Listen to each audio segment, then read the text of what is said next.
Welcome back, everybody. You're watching or listening to the NTC podcast. This is our eighth installment. We're glad to be back with you guys on the mic here. I have two really great individuals here joining me on this podcast. Oliver Arruda is one of our really great members at NTC, handles a lot of our scouting content. He's been down in Miami checking out some prospects. He's been doing some great work for us. We also have Dan Purcell on this podcast. We're really excited to have him on. Dan has been doing some great work in the front office for several years, and he's the basketball operations manager for the New Orleans Pelicans. So we're excited to have his expertise on this podcast and what he offers to our team here. So, Dan, thanks so much for taking the time to join us. We're excited to hear what you have to say about this draft and some of your experience in the front office. So we appreciate your time. Happy to be here. Thanks for having me, guys. Absolutely. I wanted to start off this podcast with, I want to go to you first, Dan, because you have NBA experience and you've been under the umbrella of a professional franchise for a little bit of time here now. As we approach the draft, I'm sure a lot of people out there have some questions about what goes on behind the scenes. You know, they see the coverage, they see the headlines, but they might not be aware of what it really takes to break down these prospects from where you stand. So if you could speak a little bit to your experience and what you look for when you're identifying prospects, for a team to go after and pursue in the draft, what really stands out to you about what you're looking for, what's most important to you, what you've really gleaned in your years of experience being in the front office role? Yeah, I think, the first thing I've always told people is, you have to know yourself, meaning your team. You have to know where you're at, what you're doing, the kind of people your coach likes, the kind of person your GM wants to deal with, those types of things.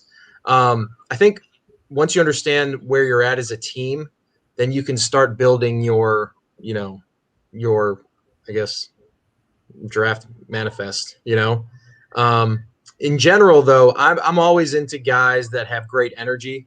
I think guys that I have a term, I call it the juice. Everybody, it's you got to have the juice to play in the NBA 82 games plus playoffs, unless you're just super talented and you can just wave through everything. But that only gets you so far. So guys that give a lot of energy, guys that give a lot of have a lot of go to them, and especially guys who can overcome adversity. Meaning, if you're having a tough game, you're finding other ways to impact the game. Whether that's you're a big and you're applying force to the game, and that's not in stats. That's bumping cutters or making sure that at the rim you're going vertical, but you're being physical and they know you're there. Things like that. Guards that can guard without fouling, like those are things that separate really good teams and great teams. And you see that with we'll take Milwaukee just because they won. Well, Phoenix too. I had the pleasure when I was in New Orleans to be with Drew Holiday for 6 years, whatever that was. And he was the most valuable piece to our team. We had Anthony Davis, which obviously he's a great player, but that cog was Drew because of the two-way playing, the offense, the defense. He was a leader. He never had a bad day. He never walked in and he had a bad day. And, that type of stuff over 82 games, that counts for something. That counts for something. I mean, just think, if you work at a office building and you have an office and there's cubicles everywhere, but that one guy's coming in and he's going to have a bad attitude every day and he's not going to do what he's supposed to do. It wears on you over time. And it's that environment is tough to win in, or tough to be good in, or tough to want to come to every day. So those are the types of things that personally I look for. And that's, anybody can tell you that Zion Williamson is really good. Anybody who's picked up a bat, even my fiance who knows nothing about basketball in terms of how things work and whatnot, she even watched him and went, wow, that guy's really good. It's not hard to put that stuff out there. But where you get good, I think, at identifying players is learning how to project them, meaning how can you see them fitting in your team in 5 years or 3 years or 4 years? Maybe it's the next year if you have the number 1 or 2 pick and it's a toss-up between the two. I think those are the main things are energy, effort, attitude, and how do they want it? Do they want to win? A lot of guys just come in this league for a check, and that's the truth of things. I mean, Oliver, you've been around long enough to understand that some guys are in this for checks, and that's okay. It's a job, and I get that. So, but for me, that's not a guy that I'm going to say, if I'm trying to present my case to our team, that I would be jumping up and down and saying, this is the guy we need on our team. Yeah, I'm glad you spoke on the intangibles of these prospects, Dan, because that's something that I think a lot of people kind of underestimate. They see somebody like Kuminga in the draft, who we're going to get to in a minute, and I can't wait for that conversation, but they might just see the physical tools and they get excited and they say, this guy could be one of the top 3 guys in this class. But you turn around and you talk to maybe some of the people that work with him, some of the people that are working out with him, some of the scouts and coaches, and you might hear a different side of things. So I'm glad that you brought that up. And I agree with you. The finals were a really great representation of what can happen when you have guys that really bring those intangibles to the table and everything kind of gels and coalesces into a championship package. So I think that's vitally important. And I'm glad you touched on that. For Oliver, Dan, you talked about Oliver's learning some of these things as well. Oliver, you have a slightly different perspective from things. You're not employed by a team at this moment. I'm sure that can change at any moment for you, man. Like I wouldn't be surprised if tomorrow, someone hits you up for an interview. But at this moment in time, you've been down there in Miami. You're checking out some of these prospects that have come through. I wanted to ask you, getting a different side of things, from your time so far. I know it's just been a summer, and maybe you don't have as much to glean from Dan so far. But what have you learned so far from your experience? Some of the lessons you've learned, some insights. How would you speak on this when it comes to evaluating guys that are trying to get to the next level? For sure. So I think this is going to be a really interesting podcast. Super excited to get into it because Dan and I have been, I'm on one side, on the player side, the agent side, and Dan is on the executive side and the team side. So we've got two very different perspectives as how things work in this time of year. But through my time, down here so far, a few things that I've kind of realized is, in the pre-draft process, time is very precious and time flies super fast. And, every day counts for these prospects. Every workout counts because you never know who's watching. You never know who's in the gym, taking notes, sending videos, text messages out to other people. Just gathering intel. Everyone in there is gathering intel, whether they work for a team or not. So, taking every day as it comes and just tackling the challenges that day brings for these prospects is huge. Just taking it a day at a time. And I've also realized that, people talk about the pre-draft process, and it truly is like a process. There are multiple checkpoints along the way. From when you officially, declare that you're going into the draft, and then whether it's certain combine events, interviews, and then team workouts, you're getting feedback along the way about things that you can improve on, or even if you're a prospect that's not on certain boards, you may be considering going back to school due to the recent changes and the new timeline that the NBA has put out in terms of when you can make those decisions, whether you want to go back to school or not. So that's kind of just been my insight so far looking into it, just how, you should really take things as it comes, take things day by day. It's a steady climb, and I'm super privileged to, have been in the gym with guys who have been consistently raising their stocks. So a guy like that I've been working with, James Booknight, throughout the draft process his draft stock has risen, since his season ended at UConn, since, he first started the draft process to even after the draft combine, every step of the way, he's been gaining more and more traction. So just being around, a culture that inhibits that, style going through the draft process, I think has been really awesome to see. And it'll definitely help me, I know, in my career moving forward and evaluating prospects. So that's kind of what I've taken away from my process so far.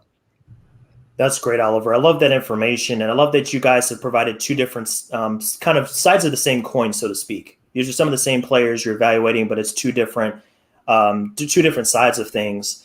And I have to say, Oliver, you spoke on the value of time. that's something that I'm really realizing. And we've been on this NTC project for it's really hard to believe, but it's almost been a year now that we've been kind of turning this out. And you see the different phases of the calendar go by, and you see kind of things transition, and it's just really incredible. Especially when you think about the draft, it seems like just yesterday I was looking at draft boards, and it's like, oh, it's in July, we have plenty of time. Now you turn around and it's next Thursday. So it's really, really important to kind of keep time in perspective. So I think it's about time that we get into the draft as a whole. So I really split this up into 3 categories, but I guess all these categories are fluid based on who you have on your boards, where you position guys. But I wanted to start with the very elite prospects. It starts and ends with one guy at the top. Cade Cunningham obviously is a player that we're all pretty sure that the Pistons are not going to flinch no matter what trades come their way for this guy. He's obviously the number one of everybody's board for multiple reasons. His do-it-all profile stands to be very impressive and very valuable for the Pistons and whatever team happened to get number one pick. But I'll kind of skip the first question because, I think, Dan, you kind of nailed this at the beginning before we even got on this call. Pistons are going to keep this pick, most likely. They shouldn't even entertain trading it. But here's a follow-up question that I want to present to whoever wants to grab this one. If we're looking at number one picks, maybe not overall in history, but maybe the last 10 years or something like that, where would you say Cade stacks up as far as the other elite talents that have come out of the draft being number one picks, maybe since 2010, 2009? Is he near the top of that? Do you see him as being one of those complete all-time players, or maybe a tier or two below that? He's good, but just how good do you think he can be? That's a really good question. I'm not sure he's an Anthony Davis type franchise changing guy, or in the terms of, when you had somebody like Anthony, he was clear shot number one. Everybody knew it. His frame, you're going to build into it, the whole 9 yards. So is he going to be, if we're going to say, an Anthony Davis impact? Maybe. I don't think it's to that point yet, but it's just, to me, it's just under that. He's a complete player. He does everything hard. I think that's what I like about him the most. And hard means like he just gives it. He gives his energy. He gives his all. And I don't remember. I've seen every minute of his year so far. I went back and watched every minute. I can't really recall a point where I was like, man, this dude's taking this game off, or he's taking this play off because he doesn't want it. He might have been tired, which that happens when you're playing the entire game, and that's just how things are. But I think he's going to be in the top tier of, he's going to be, if we're going back 10 years, he'll be in the top 5. There's no doubt about it in my mind. I think he's just too good. I think his size, his ability, his willingness to work. I mean, I watched him at Nike, what was it, 2 years ago now, and at the Hoop Summit, and I was sitting there like, this guy, he could play in the NBA right now. Like at 17, I'm sitting there watching him going, he's just better than every single person in here. It's like, it's that effect of when the elite of the elite are there, and then this guy rises up above the rest, and you're like, whoa. And I mean, I saw him play 2 games, and I'm like, he would start in the NBA right now. That's the impact he has. So he's going to be the best player on the Pistons immediately. And that just to go back to the Pistons are keeping it, they're not trading all that stuff. There's a thought process in the NBA is I'm going to use my term, but you don't punch a gift horse in the mouth. You know what I mean? And that's one of those things where you get the number one pick and you have the number one guy. There's no ifs, ands, or buts. If you move down, you are not getting that guy again, or a combination of those guys. You're not. There's zero chance. So you take him and you work around it, because you're going to have him for 6 years at least, 6 or 7 years, depending on how things work out after year 5. Where are you at? Do they want to, trade out with 2 years on their contract or 1, So that's where I'm at on Cade. I just think he's a complete guy. And especially once his shooting he just needs the repetitions. You know what I mean? Like everyday player development, being, the pregame stuff, the shoot around stuff, the practice stuff. If he's going to work like I think he is, he's going to be going to be in the playoffs in 2 years, just because he's going to be that good. Yeah, and I like how you went back to the hustle. He brings it every game. It comes full circle. We just got done talking about that. That's what kind of separates guys. So it looks like he has a good blend of the talent and the work ethic. A guy like Giannis comes to mind when I think about the work ethic. He's not going to stop adding something every year. Let's add the GOAT, LeBron. Oh yeah. Anybody can say anything they want about his decision making or whatever, but you've never heard anybody, even like Skip Bayless, who hates him for no reason whatsoever. No one can ever say that the dude doesn't work. Exactly. Right? I've never heard anybody say, nah, that dude doesn't work, or he doesn't take care of himself, or he doesn't do the right things. Like, he's the GOAT, and he's like, that's what separates the really good players from, like if Ben Simmons, in my opinion, if Ben Simmons really wanted to be the best player in the league, or he thought he could be, he would be obsessed with the failure that he's had offensively. He would be obsessed with it and go, I need to be able to be a weapon, be a target, when I have the ball, I need to be a threat. You know what I'm saying? So that's the difference in the mindset for me. Yeah. Oliver, do you have any different opinions on Cade, or are you kind of in that same category that he's going to be one of the best recent number ones? No, I think Dan hit the nail on the head with everything. He really is going to be that guy. If his work ethic is, what everyone claims to be and what he has shown in his film over the past year, then yeah, the sky is the limit for him. In terms of the, trade talks and stuff, I don't know. I'm always one to kind of at least hear people out, Sure. You take calls for anything, but like you said, the price, it's going to be nearly impossible to match whatever Cade's current potential. So, Absolutely. you take the calls just to kind of keep the rest of the league on their toes, but I really wouldn't bite on anything if I'm Detroit. I've actually got a question for Dan. We're going a little off the script here, but I've been hearing in this draft cycle, and then also just kind of like reading and studying previous drafts about the concept of promising draft selections. So if you tell a prospect during the interview process or during whether you're talking to their agents or whatever that you're gonna if you're here when I'm picking, I promise you I'll take you.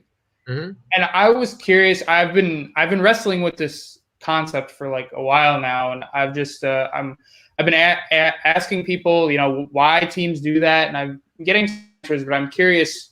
Obviously, given your previous roles in the NBA, why do you think teams do that, or why do teams do that? So the base strategy of promises is to shut the player down, because the draft is a very fluid thing, and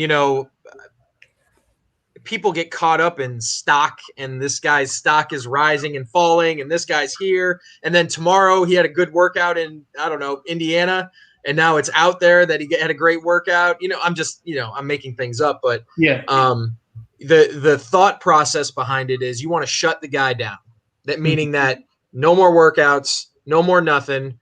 You have an NBA team saying to you, "We are taking you here no matter what," and it's a good faith. It's not legal. It's not. Yeah, legal. It's not legally binding or anything. It's not legally binding. Like if if Danny Ainge, when he was with Boston, I remember one time, I forget who even it was, he promised some guy in the second round, and I think the Clippers picked him over him. You know what I mean? Like, it was one of those things. So it's also, but on the other side of it, hold on, let me finish my thought. The team side is we want to shut him down. We don't want any more stock up, stock down with him. We want him to go home and work out with his trainer and say, hey, I'm going to get drafted at this pick by this team. I'm Miami, or I'm whoever that is. I know I'm going there. My agent is very confident that it's going to happen. I'm comfortable with that. Cool. That's in a team's mind. That's what you want. Now, from the agent side of that, there's a chess game that goes on, right? As an agent, your job is to find the best situation and also get drafted as high as you can, because as you guys know, money's involved here and it's all fixed through the first round, especially. Well, first round only. Even though it's debatable for the second round because you go off prior history, but that's a whole nother story for another day. But, in the first round, being picked at 16 rather than 21 is a lot of money. Being paid, getting picked at the end of the lottery at 12 is way more than 16. So your job as an agent, and of course you get paid more as an agent, you get your player paid more, and everybody's happy. So there's a chess game of, I'm going to get promised here, but I'm also going to leak that information to the 5 teams ahead of him or 6 teams ahead of, that person that are sitting there and saying, hey, we have a promise. We really like you. And then, you go into the whole agent thing. We like your situation. We like your coach. You schmooze them, the whole 9 yards. And, so there's a chess game on both sides of that. And the agents like promises because it's leverage. The teams like promises because it decreases the odds of them being seen by someone else because you think you're the first one to see it or first one to believe it, or you think he fits the best. It decreases the intel that, is out in the NBA. It just decreases opportunity. Yeah. That's all it does. It decreases the chance of the Orlando Magic thinking this dude's the guy for them and they're 3 picks ahead of us. It in theory, it's not how it works, but in theory, that's the, the thoughts behind it.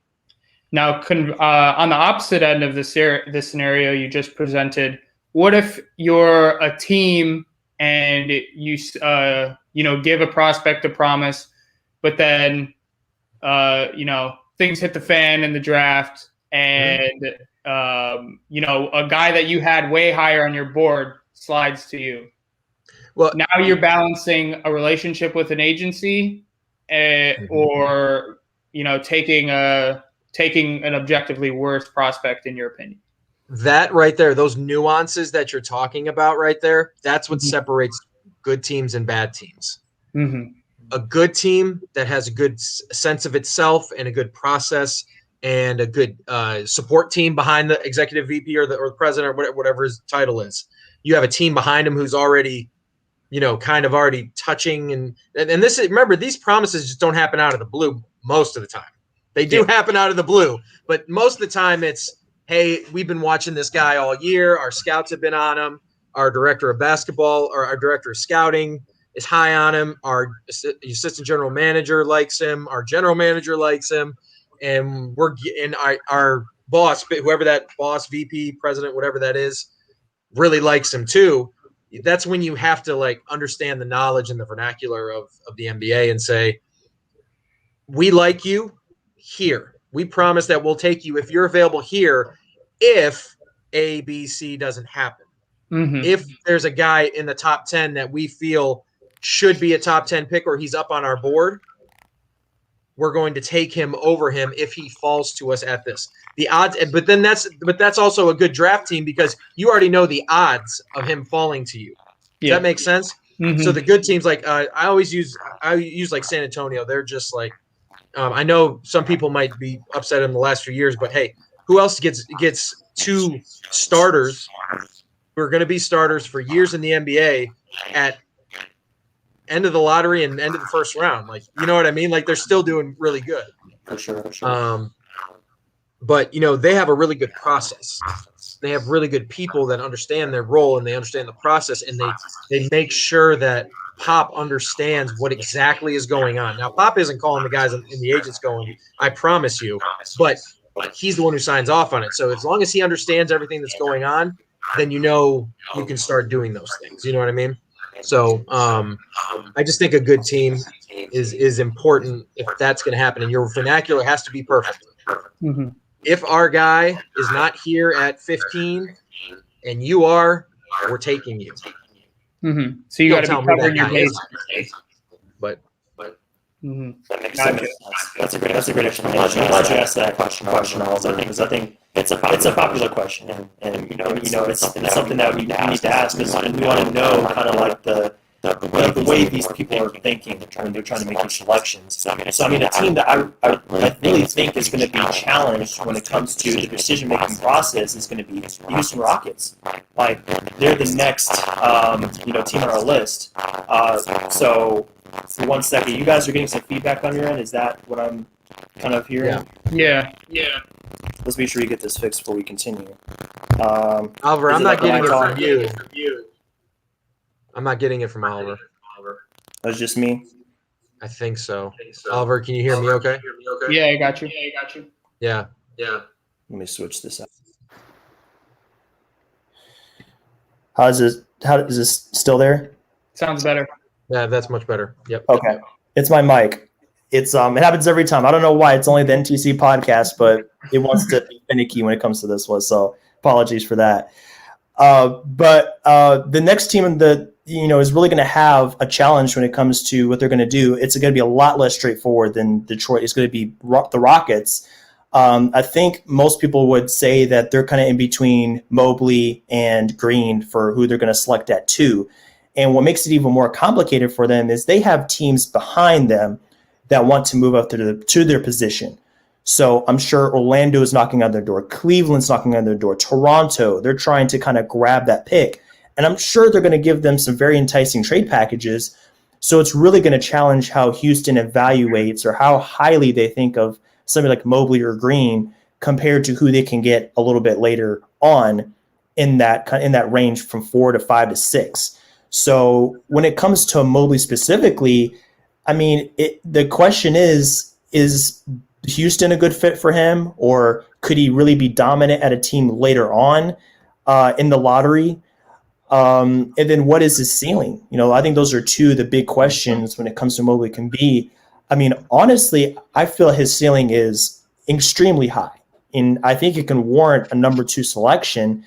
But I'm sure that, Dan, you can speak to this. A lot of what makes a player, breaks a player when it comes to their career is where they're selected, what team they develop with, how well they kind of utilize those skills. So, yeah, situations a lot. Yeah, absolutely. It's very important. So, I mean, that's kind of how I feel about it. Well, my question is, I mean, do you all feel the same way when it comes to his ceiling? And I mean, if there's like a dream team that you say, like, I want him to be drafted by this team so he hits that ultimate ceiling, what does it look like for you? I guess I'll take that first, but I think I agree. I think his ceiling is extremely high, and it is.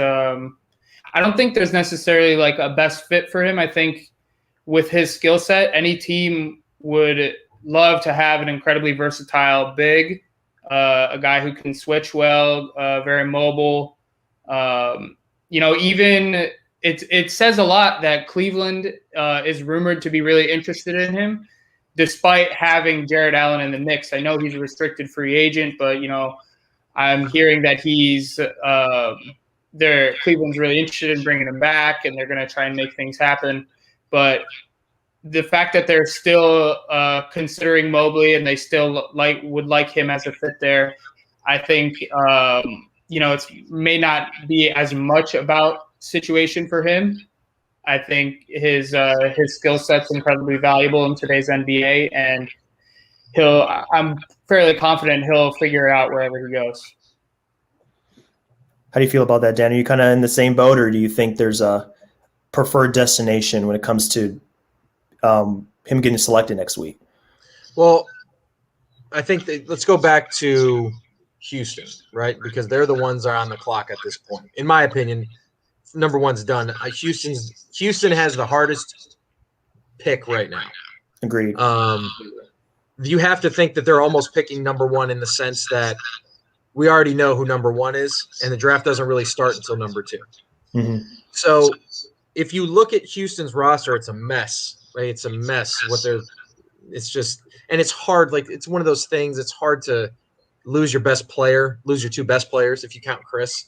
2 seasons, and then James obviously is arguably one of the greatest players of all time. It's hard to lose that and be not a mess, because what you get back is garbage. And not garbage, I shouldn't say that, but it's not to the level of James Harden, obviously, because James is in a different stratosphere. Then you had Oladipo, and then Oladipo didn't want to be there. So now it's like, okay, well, you had the next tier down in Oladipo, and he didn't want to be there. So now you're in a really bad situation. So, and get to Mobley, you have to look at Houston and say, what are they trying to do? Is at the end of the day, are they just trying to rebuild? Because you look at their roster, their best player to me is it's probably Christian Wood, followed by Eric Gordon. I mean, Kevin Porter's a good player, but I can't say that I would win with Kevin Porter. And I'm looking from a winning standpoint. I'm trying to get in the playoffs. I'm trying to have a shot at this thing, if I'm Houston, as fast as I can. I just need a shot. So is Mobley the guy? I mean, if you're sold on Christian Wood as a guy that is a main cog and you think he can really play and he's a good young player and all that stuff, it's going to be hard to draft Mobley. It's going to be hard because where the touch is coming from. You're going to play two bigs, even though Mobley, I've heard some of my colleagues call him like Chris Bosh. I don't think he's Chris. I think Chris Bosh was much better than him. I think Chris Bosh had a lot more physicality to him. Mobley's kind of he picks spots physicality. You know what I mean? Yeah. If you remember when Bosh came out, he was in the post like wop wop, dream shake, up and under, dunking on guys. Like he was, and it didn't until he went to Miami and the game started changing that he started to change with the game. Right. But I mean, you're looking at this team, and I'm just looking at the roster here. I just wanted to bring it up, make sure like I wasn't missing something. I can't say that John is the John Wall 5 years ago. He's not.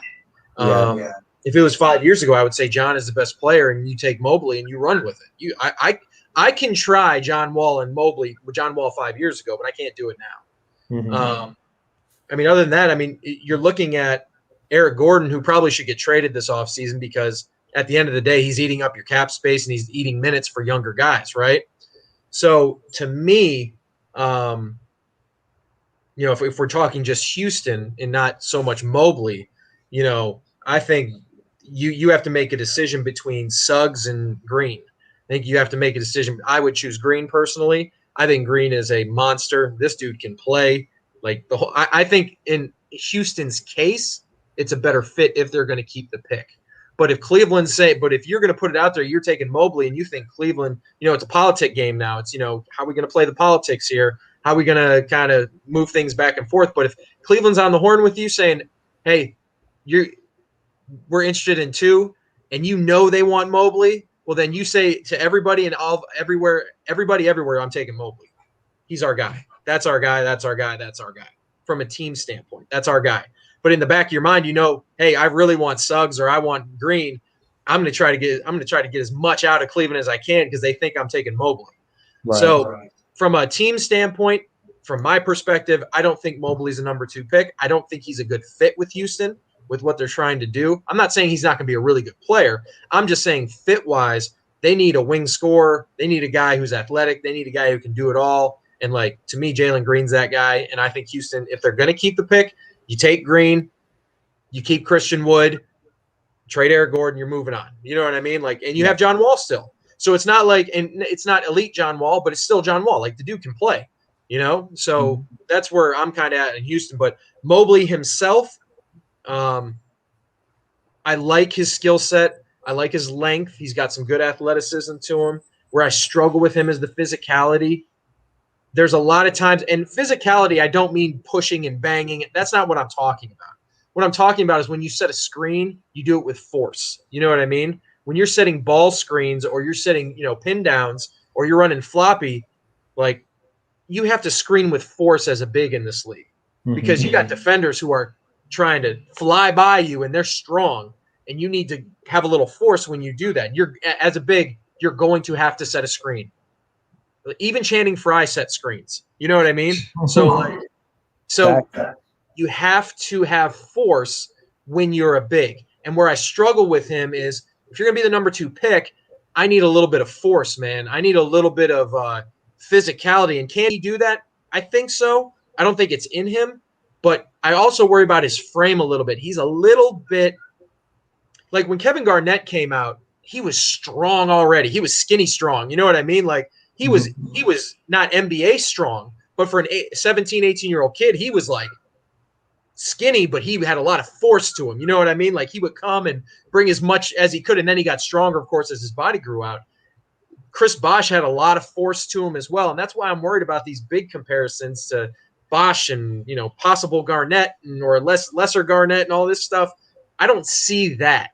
I see more of a finesse player who can hit jump shots, and in this league, you can be very good. You can be very good for a very long time if you're sick. What is he, 6'9.5"?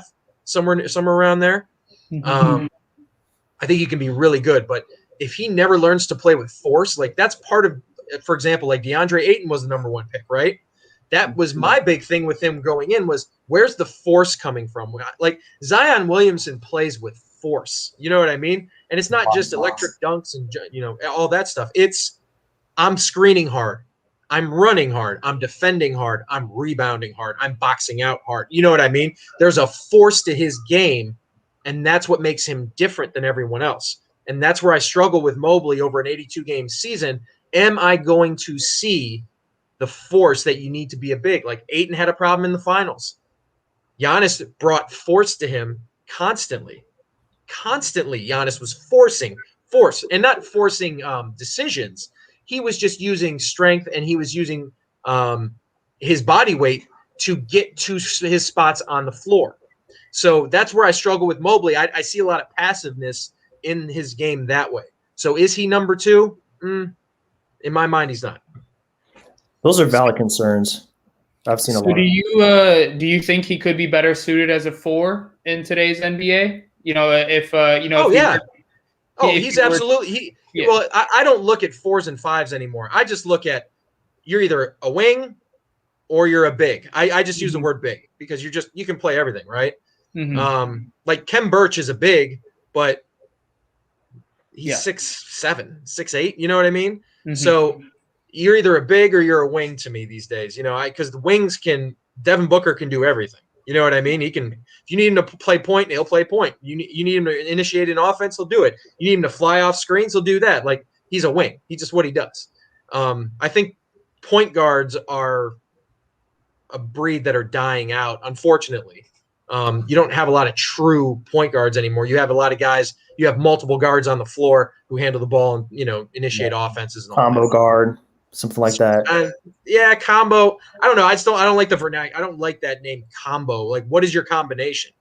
What's different from a wing at that point? Like, what's the difference? A wing to me is just someone who plays on the perimeter. A big is someone who can step out, fills the lane, has vertical spacing, all those things. Gotcha. Yeah. That's an excellent kind of distinction to make. When we're talking about positions, because it's very fluid in today's game. I absolutely agree with that. So, I mean, if we're talking about, what's going to happen in this draft, I mean, Dan, you stated that you think Jalen Green is a star in the making. He's got the tools to be extremely good. So if we're going to transition to him now, or I guess maybe even where he is drafted at, then it's like it's a huge question. So like if Houston doesn't take, Houston could take him. If Houston doesn't take him, where does he go? Do you see him as like a surefire kind of prospect here? Does he have because I don't know. Sometimes I get the feeling he could be the high ceiling, low floor prospect, but it seems like you're pretty high on him and you feel like he's a pretty safe bet. Do you think whoever ends up selecting him, whether it's 2 or 3, that they're getting a guy that can feel safe is going to hit the higher end of the spectrum, or is there a chance, there's a variety of outcomes for what he's going to do in his career? There's always a chance for busts. There's always a chance for your situation isn't the right situation for him, but that's when you have good scouts, you have good people going out, you have a good scouting department in general, you know what I mean? And you also have a good coach. You have to have a good coach that has a good culture for young guys, and meaning they understand they got to play these guys because they're the future of the team and all that stuff.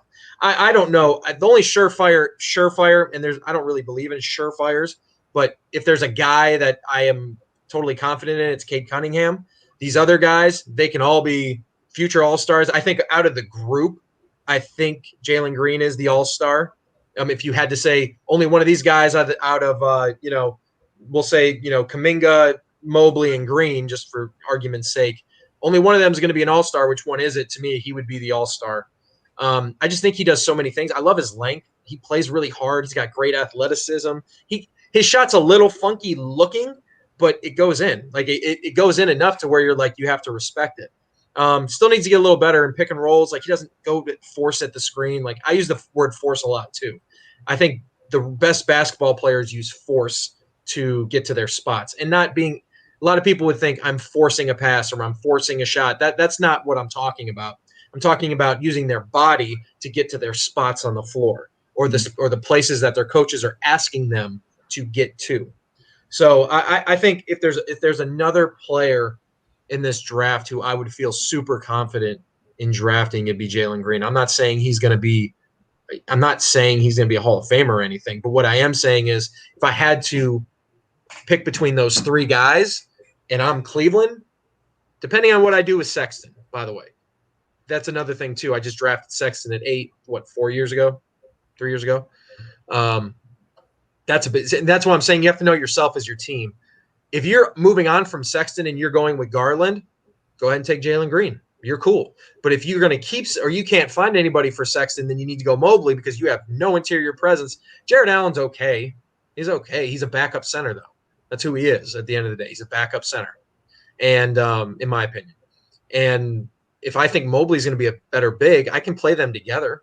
I can play those two together in some minutes, and then I can go small and let Mobley learn the hard way. Mm-hmm. So that's. I just think Jalen Green's skill set. I think he has his vision needs to be worked on a little bit. He needs honestly. If I'm Houston and I take him, it is literally the first thing on player development in the morning before practice.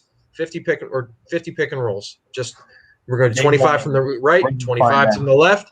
And you're going to read 5 different reads every single time. So we're going to go to the right, and you're going to hit the big on the dive, and then you're going to hit him overhead pass on the dive. And then the next 5, you're going to go the other left side. I'm just making, that up. But that's the type of thing you need to do with Jalen Green is just get the repetitions in quick. And it's pick and roll, because he moves without the ball great. And he gets to open. He has good feel for getting to open spots off the ball, weak side. So I'm not worried about that. I'm worried about when he has the ball and we need a bucket. Let's get into those things that you need to work on. Do you have an NBA comp just off the top of your head? I've been fighting with this because I want to say I don't feel comfortable. No, I still don't feel comfortable. I've been at this for about that's why 3 weeks now looking for a comp for Jalen Green. And it's like I want to say Lonnie from Lonnie Walker. Lonnie Walker, yeah. But better. You know what I mean? Like he's a better Lonnie Walker. Lonnie Walker's pretty good, but he's a better Lonnie Walker. Or, I even thought about DeJounte Murray for a minute too. He's a better DeJounte Murray possibly. But that's kind of where I'm at with him. I don't know that he's Lonnie Walker. I don't know he's DeJounte. He might be a combination of both of them. That's where I'm at with him. I haven't figured him out yet. I still have a week left. I still got a week to figure out my comp. So yeah. No, that's why I was asking because I've been struggling with the same thing, trying to figure it out. I also got a few different names in mind, but nothing really stands out. I also think he's got a fairly large hole on the defensive end too. I feel like he could zone out a little bit on defense sometimes. He gets guys cutting right in front of him every now and then. So that's something that'll definitely have to get tuned up. That can happen through maturity. I've seen that happen before where it's just you never had to play defense like that. When you get to the league, though, you get to the NBA, you have to, or else you're sitting. Yeah. So it's a maturity. I think with him, it's a maturity thing. He's just never had to do it. So I think that's the big thing. Yeah, for sure. Absolutely. You guys kind of brought up a good point about this, and this kind of goes back to Jonathan Kuminga. I don't think we have time to go through every prospect here, but taking this broad view, just looking at the rest of the lottery, we could look at really, I guess you could say the whole draft now. But there's a lot of guys here that have a lot to offer, and we were talking about this as a deep draft. So it feels like that no matter where you are, you're going to have the chance to get a real impact player for whatever needs your team has at the time. But there's a lot of names going around. There's guys that have risen and dove in their workouts and stuff, as Oliver, you talked about earlier. But I wanted to throw around some names that maybe you think are being overrated or underrated. Some guys that maybe just really intrigue you if we're looking outside those top 3 or 5 players. I'm talking about guys like Book Knight that we just kind of discussed earlier, Sharif, Franz Wagner. There's a lot of guys here that I've seen, up here on draft boards. Some guys are lower. it's just hard to kind of place these guys sometimes because this is a pretty deep draft. And James is a name that I really kind of zoned in on. Right before we went on, I was looking at a scouting report and I watched some film of this game, and he really intrigues me because the value he brings as a scorer from day one is extremely valuable. And just in my time just looking at the league, I mean, offense is always going to trump defense when it comes to like that impact on the court. It always just comes to mind as like the most important thing. So if you can find a guy like that in the late lottery or something like that, or maybe even a little bit earlier, that's very impressive. And I saw that he has some potential to be an impact player defensively, give some teams a little bit back on that end. So I saw a comp as being like Jordan Clarkson, but I think he could be more on the other end than what Clarkson has displayed. I mean, those are just some names that came to mind for me, and there's a lot of them. So, Oliver, I'll start with you, man. Like, are there some guys that you've seen just kind of just vary all over the place when it comes to their status, and maybe some of those names that for you in particular are extremely interesting because of what they could be, what they can provide for a team when they get drafted? Yeah, for sure. I mean, like I said at the beginning of the podcast, these few months, it's all about, doing whatever you can to make your stock go up, whether it's through interviews, through the combine thing, whatever gets thrown your way during the pre-draft process, you got to be on your A game to put yourself in the best position to get, the most money. In terms of guys that, I think should be more on the radar. Chris Duarte out of Oregon is one that stands out to me as a guy who has been rising, but I think should be rising even more than what he is right now.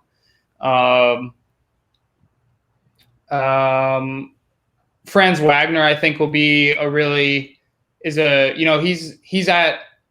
has a really good positioning right now. I think where he's projected, he could have a really solid impact on whichever team he falls in that, 7 to, or I should say like 8 to 12 range that he's looking at. But let's see what else. I know there's a lot of names to sift through because there's a lot of candidates. Yeah, there's just so many guys that have just been running through our heads through the past several months.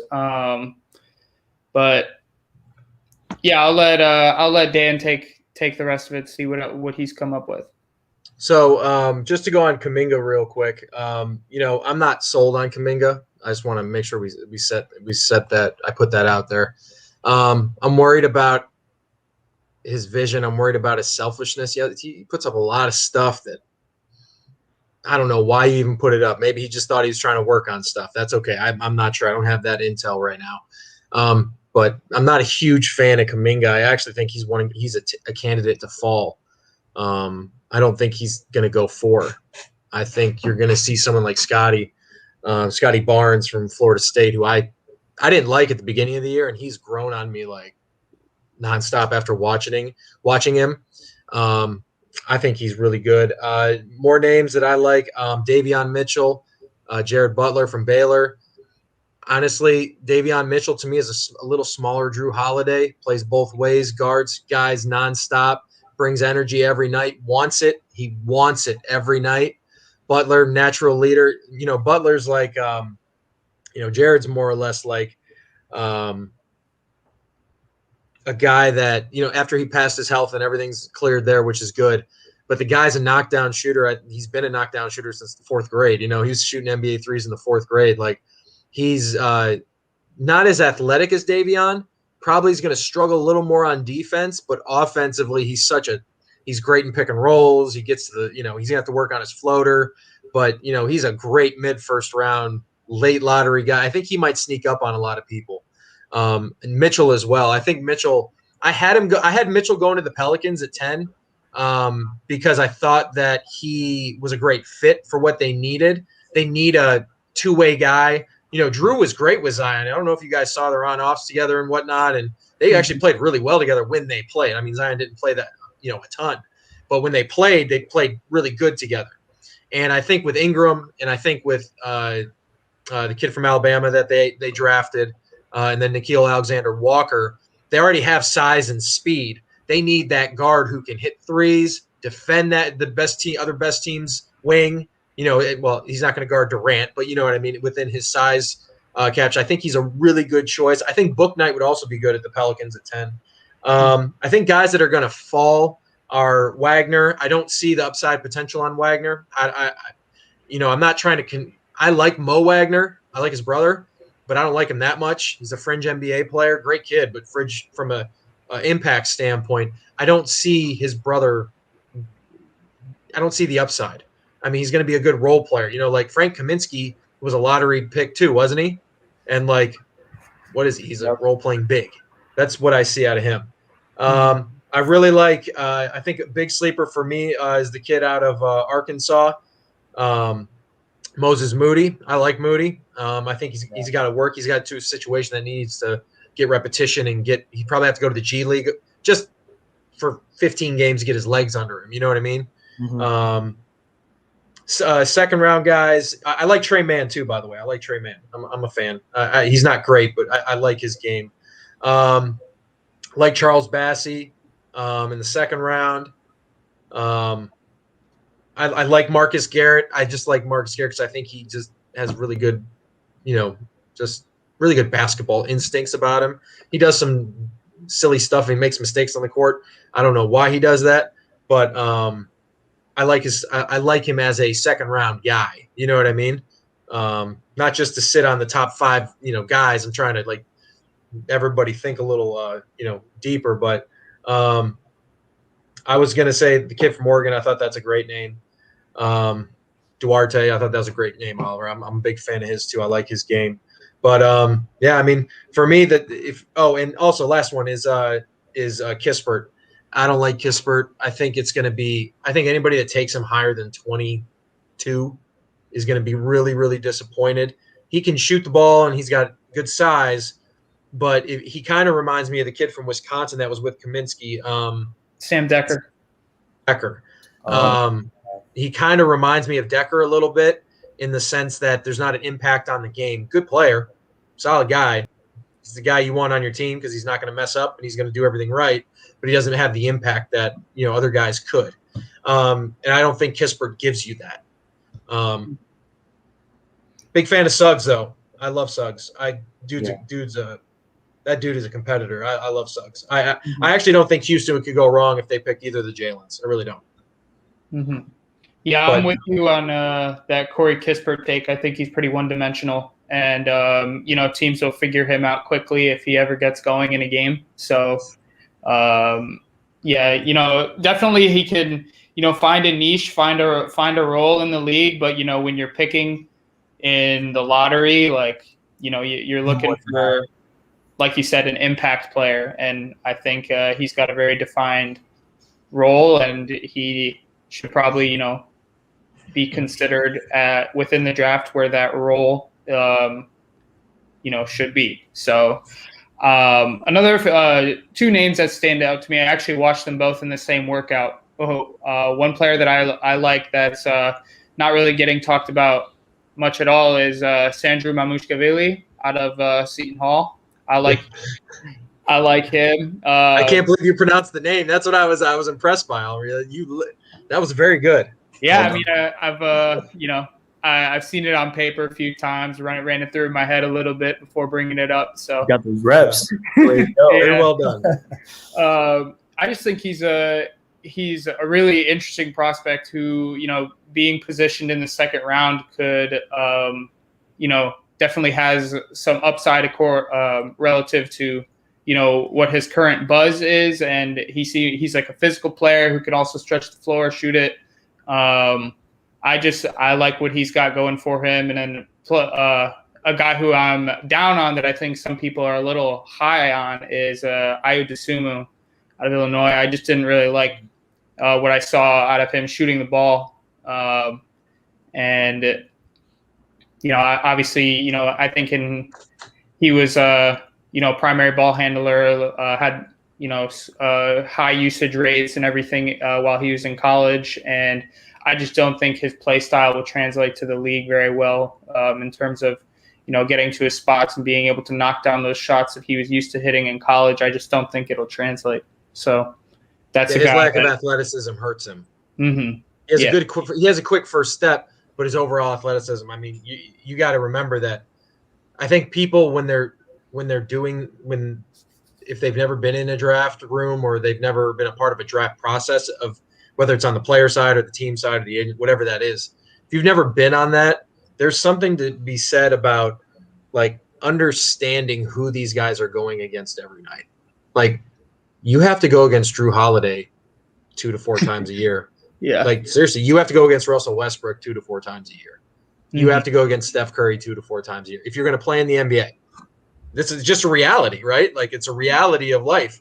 You have to go against Damian Lillard if you're a guard. Like, and I'm just using his position as a primary ball handler, as a primary ball handler. Like, can he guard any of those guys? Probably not. Can he get his shot off against those guys? Definitely not Drew. Definitely not Dame. It's, you know what I'm saying? Like, I'm not trying to say that they have to be these guys. The reality of the situation is you still have to play Eric Gordon, who's a really good player. You still got to play Eric Gordon twice a year.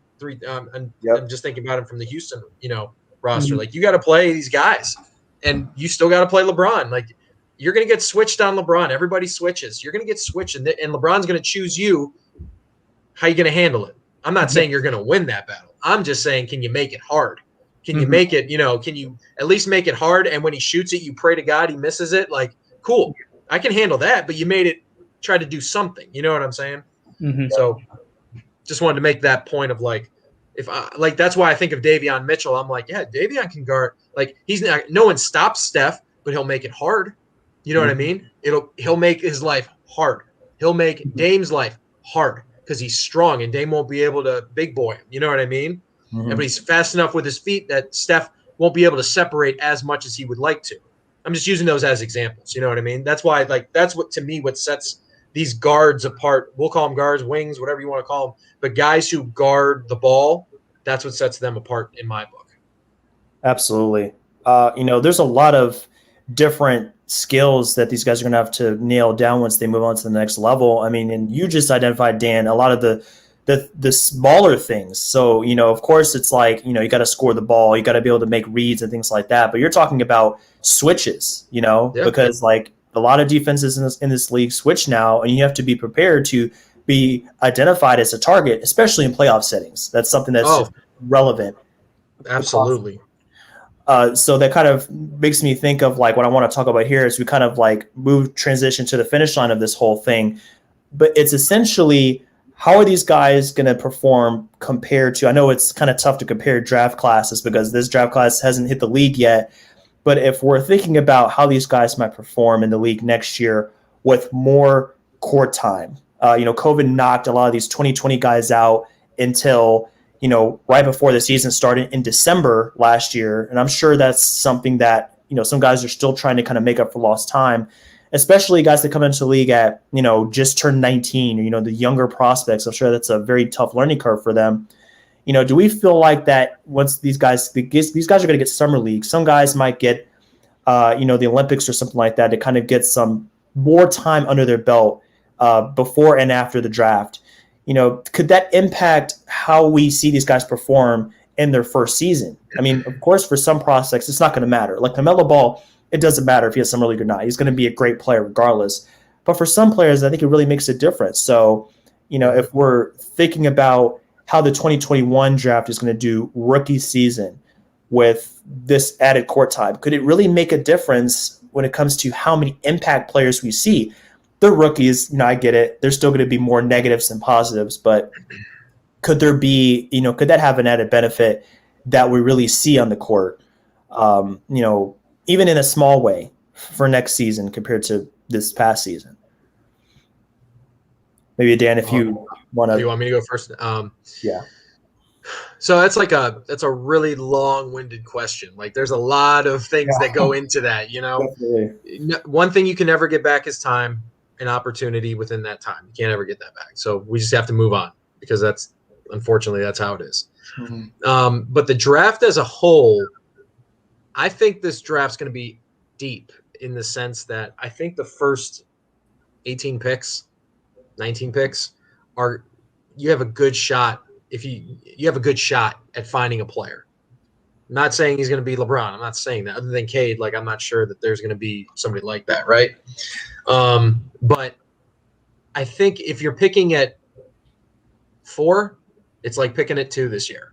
I think if you're picking at 7, it's like picking at 6. And there's the draft was Jackson Hayes last year. That Jackson Hayes draft, was that last year? I want to say it was 2 years ago. Yeah, no, it wasn't last year. It was whatever it was. Yeah. But if you remember, there was a jumble of guys, Rui, all those guys. They were all jumbled from, I think it was Rui in there, but they were jumbled from like 4 to 10. It was like a crapshoot.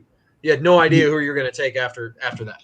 Mm-hmm. It was Zion. It was Zion, Ja, RJ, and then after RJ, 4 through 10, you're like, I have no idea who it's going to be. No idea. It could be any of those guys. Any of those guys might turn out to be a really good player. And as somebody who likes to project players, I don't like that. I don't like where I can pick the guy at 10, unless I'm picking 10 and he's the guy who should have gone 4. I don't like being the guy picking 4 and I might pick the guy who should have gone 10. I don't like that. But this draft as a whole, I think the depth is really good. A lot of wings in here that can really play. I think there's a lot of guys that can guard the ball, which is important. There's guys who can straight score, in this draft. That's more so than other ones. I think there's a few more multi-dimensional players, guys who can score at 3 levels. I think there's some better, like I said, on-ball defenders. But then, it's got to be about fit in your scouting department. I mean, the guys at, Charlotte at 11 is going to have an easier time choosing than I'd probably say Orlando at 8. I just would. They're going to have an easier time because there's a grouping of players there that go, okay, well, who's ever left over, we'll just take. Mm-hmm. So I just think that it goes back to who you are, what you need, what kind of coach you have, what kind of process and culture you have, and then do they want to work? I mean, that's what I'm saying. These jumbled guys in this grouping, like people get so caught up on talent and like, oh my God, he could be this, but does he want to work? Like, does he want to work? Like, you got to work in the NBA. I mean, you're that good where you got this far, and if you're not going to work anymore, you're just going to fizzle out. And that's what happens to a lot of these dudes. They're super talented. They don't work, or they don't know how to work, and they choose not to work, and they fizzle out. Simple. Yeah, I think Dan hit everything that I was going to hit. I think this, in addition to the draft being very deep, I think it's also very diverse in the sense of you have guys that are, like you said, well-rounded, multi-dimensional, but then you also have guys that are very skilled at one specific aspect of the game, whether it's shooting, defending, rim protection. Like, if you have like a very specific need that you need to address as a team in this draft, I think you can find it. Obviously depending where you are. But I think this draft more so than other ones, there's just a very wide range of specializations that players have. Absolutely, Oliver. We were just talking about this earlier. We talked about how like positions are becoming a thing of the past. Now it's just kind of your role, wing, big, something like that. It's simplified now. And something else that comes to mind for me is how teams might be changing their approach and how they're drafting, how they're evaluating and identifying prospects based on this simplification of positions. And it makes me think back to like the recent playoff series. We just had this conversation earlier. Danny spoke on Brook Lopez's role, how he got kind of schemed out of some of those games against, Phoenix with, how he's trying to get matched up against Chris Paul and his limitations came to light and things like that. It gets me thinking that teams are going to be a little bit more maybe cautious or maybe just evaluate players differently when it comes to maybe, for instance, that position at center. Maybe look for somebody that's more versatile, somebody that's not going to get schemed out of playoff series, somebody that's going to be able to hold up, somebody that's going to play with force. You're speaking on that earlier as well. Somebody that can at least maybe play into that. Like I think DeAndre Ayton has, he still has to work on that, but, guys that can reasonably kind of hit that potential in their game, I don't know if you guys feel the same way about this, but it seems like that is changing a little bit when it comes to scouting, when it comes to, who you're going to draft and how you're going to, plug these guys into your team because of what we've seen recently for recent champions, recent playoff appearances and things like that. So, if you guys want to speak on that a little bit, it's just something that I think about when it comes to the draft. I think it's different, as a lot of things are changing in the NBA because roles are different and schemes are different and things like that. We've seen that in recent history, as recently as this final series that just finished up between Phoenix and Milwaukee. Go ahead, Oliver. Yeah, I agree that being able to just minutes are valuable in the NBA. Every minute on the floor counts, and you could get exposed really quickly in an NBA game. If you're out of place, people will figure it out. Players will figure it out. So yeah, everything you said is true, Aaron. There's really not much to debate to go over there, I think. But I actually before we wrapped up, I wanted to throw this question out to Dan. I think a lot of one thing that gets overshadowed by fans during the pre-draft process are the interviews specifically. There's not a lot of information that gets put out, how these interviews go, how they're structured.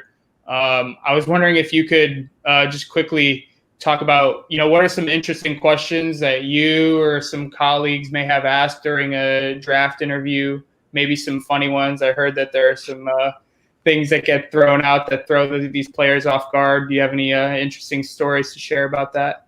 I actually have a story. It's not of something we did, but it was something that one of my colleagues did at a different team before they came. And I'm not going to name the players. I don't think that's fair. But the gist of the story was they sent in the mail before the workout at their facility, they sent a book, and it was a welcome book. It was just, this is New Orleans, or I'll use New Orleans just because I was there. It wasn't New Orleans, but it was, this is the city. These are the things that go on here. This is the great stuff about it. Yada, yada, yada. This is our team. Let us introduce you to our management and our owner, and it was like this whole book of stuff, right? It was probably like 15, 20 pages, whatever that is.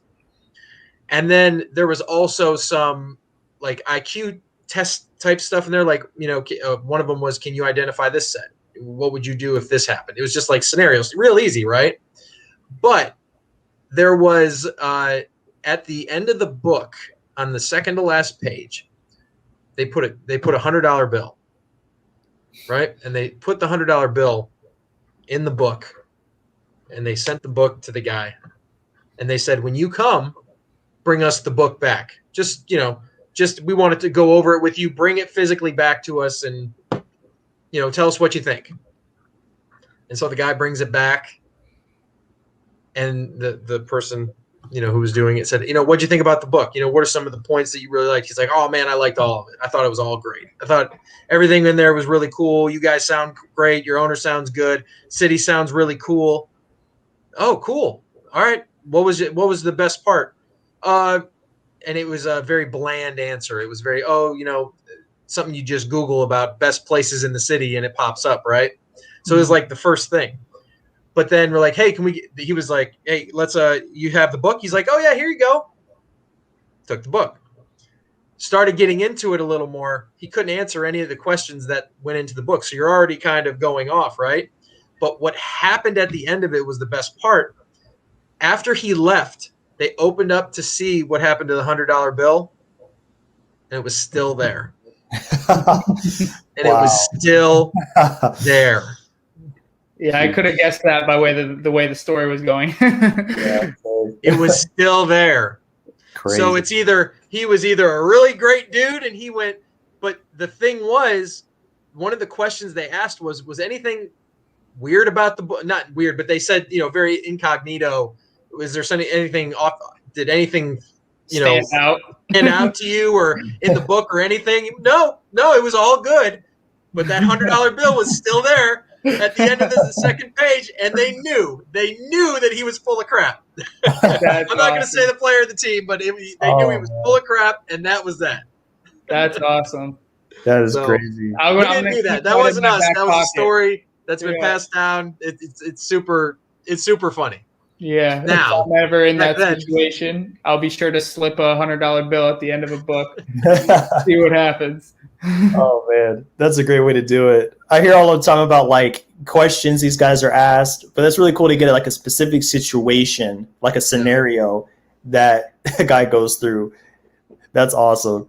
But I think that's about it. I mean, there's of course this draft class is expansive. I mean, there's so much we can go into with the roles and everything, but that's basically going to be it for us. We're already at like an hour and 10, and you can tell it's been a while because Dan's place was well lit at the beginning of this, and now it's like now I'm in the dark here. I didn't want to get up. We were in the conversation. I was like, should I turn the light on? I'm like, oh man. I know that's always like it's too much. No, we're in too deep now. We just got to keep going with what we got.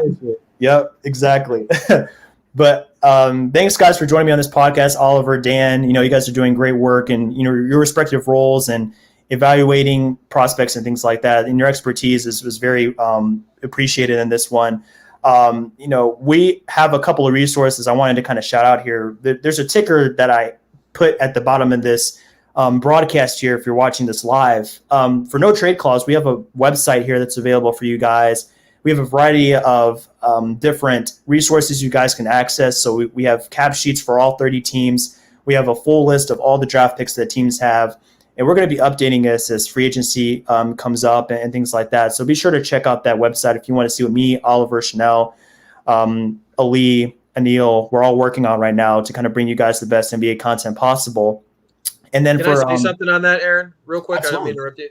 Yeah, go for it. For anybody that's watching, I've actually known some people that have been doing this stuff since they were in sports business classroom, and they're super. And these aren't just some random people, like they're